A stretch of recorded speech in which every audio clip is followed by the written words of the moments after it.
नमस्कार, मैं Shreya. Digital India news में आप सभी का स्वागत है। बढ़ते हैं खबरों की ओर। पाकिस्तान ने सिर्फ डीजीएमओ स्तर की बातचीत। भारत सरकार सीमा पर आतंकवाद को लेकर संसदीय सलाहकार समिति की बैठक में सरकार ने स्पष्ट किया कि पाकिस्तान से कोई भी राजनीतिक या राजनयिक बातचीत नहीं हुई, सिर्फ डीजीएमओ स्तर पर संपर्क हुआ।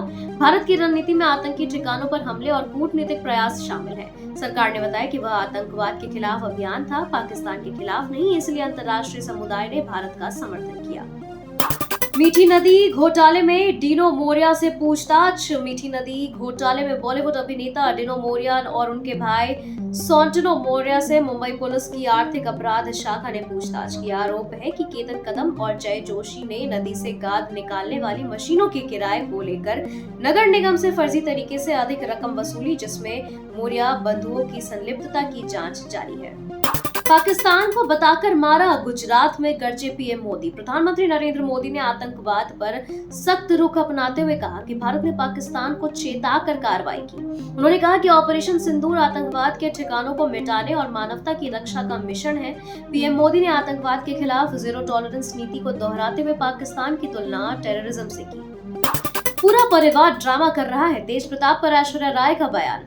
तेज प्रताप यादव की पत्नी ऐश्वर्या राय ने तलाक विवाद पर प्रतिक्रिया देते हुए लालू परिवार पर गंभीर आरोप लगाया। उन्होंने पूछा कि जब सब जानते थे तो उनकी शादी क्यों कराई गई। साथ ही आरोप लगाया कि उन्हें मारा गया और उनका जीवन बर्बाद किया गया। ऐश्वर्या ने कहा कि पूरा परिवार एकजुट होकर उन्हें नुकसान पहुंचा रहा है।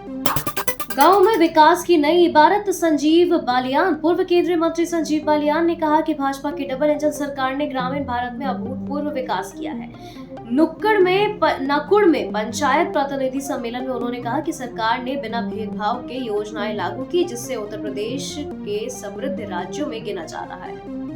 गुयाना की धरती से शशि थरूर का पाकिस्तान पर तीखा हमला। कांग्रेस सांसद शशि थरूर ने गुयाना में पाकिस्तान पर आतंकवाद को समर्थन देने को लेकर जमकर निशाना साधा। उन्होंने कहा कि भारत अब सिर्फ आतंकियों को पकड़ने तक सीमित नहीं रहेगा, बल्कि उन्हें और उनके मददगारों को सख्त सजा देगा। उन्होंने चेताया कि सीमा पार हो से हमला करने वालों को अब भागने नहीं दिया जाएगा।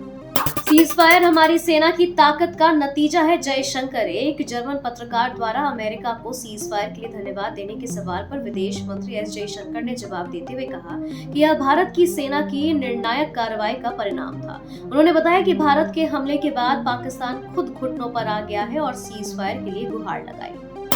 यूट्यूबर ज्योति मल्होत्रा को 14 दिन की न्यायिक हिरासत। पाकिस्तान के लिए जासूसी करने के आरोप में गिरफ्तार यूट्यूबर ज्योति मल्होत्रा को हिसार कोर्ट ने 14 दिन की न्यायिक हिरासत में भेज दिया है। वह उन 12 लोगों में शामिल है जिन्हें हाल ही में उत्तर भारत में जासूसी नेटवर्क से जुड़े होने के संदेह में गिरफ्तार किया गया। मामले की जांच केंद्रीय एजेंसियां कर रही हैं।